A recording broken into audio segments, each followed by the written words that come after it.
살아계신 하나님 아버지, 오늘 아침에도 우리의 눈을 뜨게 하시고 새로운 하루를 시작하게 하심을 감사드립니다. 우리의 생명이 하나님께서 맡겨주신 것임을, 그래서 우리의 시간과 건강이 쓰여지는 곳이 하나님께서 기뻐하시는 곳이 되게 하시고 우리에게도 기쁨이 되게 하여 주옵소서. 다른 조건들이 있기 때문이 아니라 내가 하나님의 사랑받는 자녀라는 것만으로도 감격하고 기쁨이 넘치는 하루가 되기를 원합니다. 하나님께 나아갈 수 없는 죄인이었던 우리를 주님께서 불러주셔서 하나님의 은혜로 구원받고 생명을 얻고 하나님의 자녀가 되었음을 다시 한번 기억합니다. 주님 앞에 나아가는 그 순간까지 부활하신 예수 그리스도로 말미암은 기쁨과 즐거움을, 소망을 날마다 누리며 살아갈 수 있게 하여 주옵소서. 하나님께서 세워주신 우리 가정을 위해서 기도합니다. 사랑하는 부모님과 가족의 구원을 위해서 기도하는 기도에 응답하여 주옵소서. 마음껏 찾아가지 못하고 자유롭게 만날 수 없지만 사랑하는 가족들에 대한 기도는 멈추어지지 않게 하여 주시고, 예수 믿는 좋은 그리스도인들, 좋은 이웃, 좋은 친구들을 보내주셔서 너무 늦지 않게 예수님을 만날 수 있는 은혜를 주시옵소서. 하나님께서 나를 보내주신 일터를 위해서 기도합니다. 함께 일하고 있는 사람들에게 관심을 가지고 돌아볼 수 있게 하여 주옵소서. 하나님께서 나를 보내신 일터에서 함께 일하는 사람들이 있습니다. 때로는 있는지 없는지 모르는 채 그냥 지나치기도 합니다. 우리 곁에 하나님께서 보내주신 그 사람들이 눈에 보이고 마음이 쓰이고 관심을 가지고 돌아볼 수 있게 하여 주옵소서.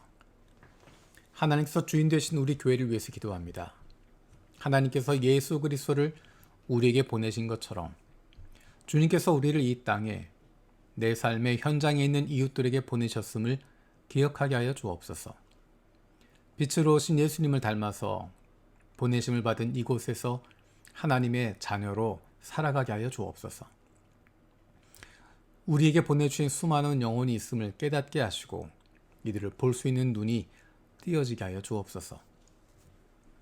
이 땅에 있는 수많은 이들을 불쌍히 여기는 마음을 품고 돕고 품고 섬길 수 있는 우리 교회가 되게 하여 주옵소서. 우리 주변에 있는 연약한 이들을 위해서 기도합니다.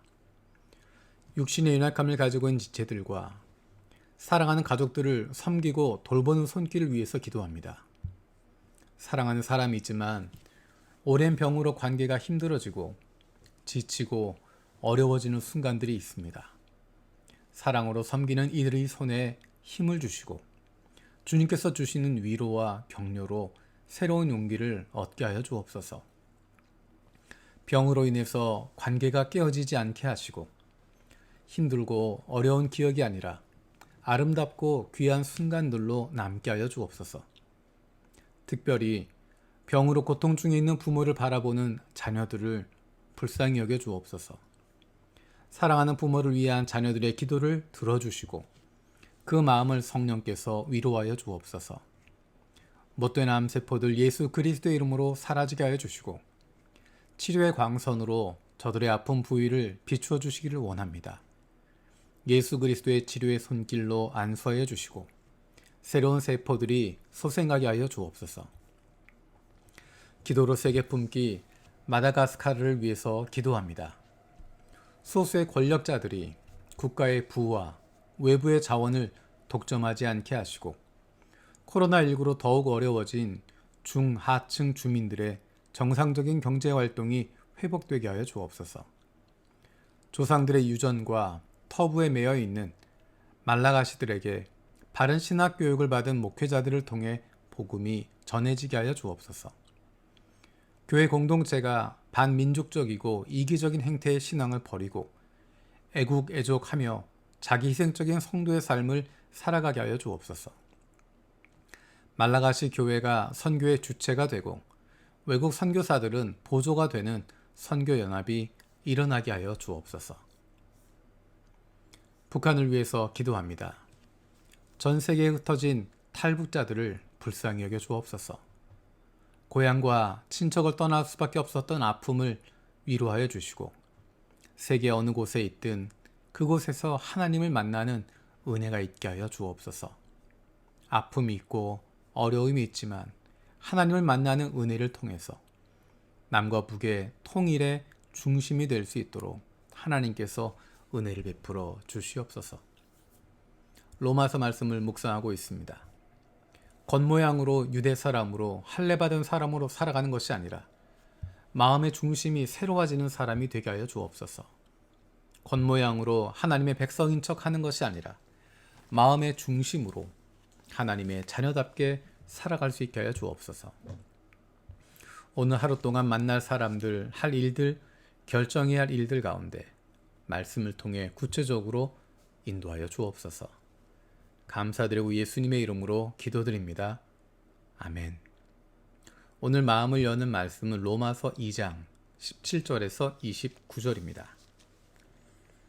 그런데 그대가 유대 사람이라고 자처한다고 합시다. 그래서 그대는 율법을 의지하며 하나님을 자랑하며 율법의 가르침을 받아서 하나님의 뜻을 알고 가장 선한 길을 분간할 줄 알며 눈먼 사람의 길잡이요 어둠 속에 있는 사람의 빛이라고 생각하며 지식과 진리가 율법의 구체화된 모습으로 들어있다고 하면서 스스로 어리석은 사람의 스승이요 어린아이의 교사로 확신한다고 합시다. 그렇다면 그대는 남은 가르치면서도 왜 자기 자신은 가르치지 않습니까? 도둑질을 하지 말라고 설교하면서도 왜 도둑질을 합니까? 간음을 하지 말라고 하면서도 왜 간음합니까? 우상을 미워하면서도 왜 신전의 물건을 훔칩니까? 율법을 자랑하면서도 왜 율법을 어겨서 하나님을 욕되게 합니까? 성경에 기록한 바 너희 때문에 하나님의 이름이 이방 사람들 가운데서 모독을 받는다 한 것과 같습니다. 율법을 지키면 할례를 받은 것이 유익하지만 율법을 어기면 그대가 받는 할례는 할례를 받지 않은 것으로 되어버립니다. 그러므로 할례를 받지 않은 사람이 율법의 규정을 지키면 그 사람은 할례를 받지 않았더라도 할례를 받은 것으로 여겨질 것이 아니겠습니까? 그리고 본래 할례를 받지 않았더라도 율법을 온전히 지키는 사람이 율법의 조문을 가지고 있고 할례를 받았으면서도 율법을 범하는 사람인 그대를 정죄할 것입니다. 겉모양으로 유대 사람이라고 해서 유대 사람이 아니요 겉모양으로 살갗에 할례를 받았다고 해서 할례가 아닙니다. 오히려 속사람으로 유대 사람이 네가 유대 사람이며 율법의 조문에 따라서 받는 할례가 아니라 성령으로 마음에 받는 할례가 참 할례입니다. 이런 사람은 사람에서가 아니라 하나님에게서 칭찬을 받습니다. 아멘. 주님께서 가르쳐 주신 기도로 마치겠습니다. 하늘에 계신 우리 아버지, 아버지의 이름을 거룩하게 하시며 아버지의 나라가 오게 하시며 아버지의 뜻이 하늘에서와 같이 땅에서도 이루어지게 하소서. 오늘 우리에게 일용할 양식을 주시고 우리가 우리에게 잘못한 사람을 용서해 준 것 같이 우리 죄를 용서해 주시고 우리를 시험에 빠지지 않게 하시고 악에서 구하소서. 나라와 권능과 영광이 영원히 아버지의 것입니다. 아멘.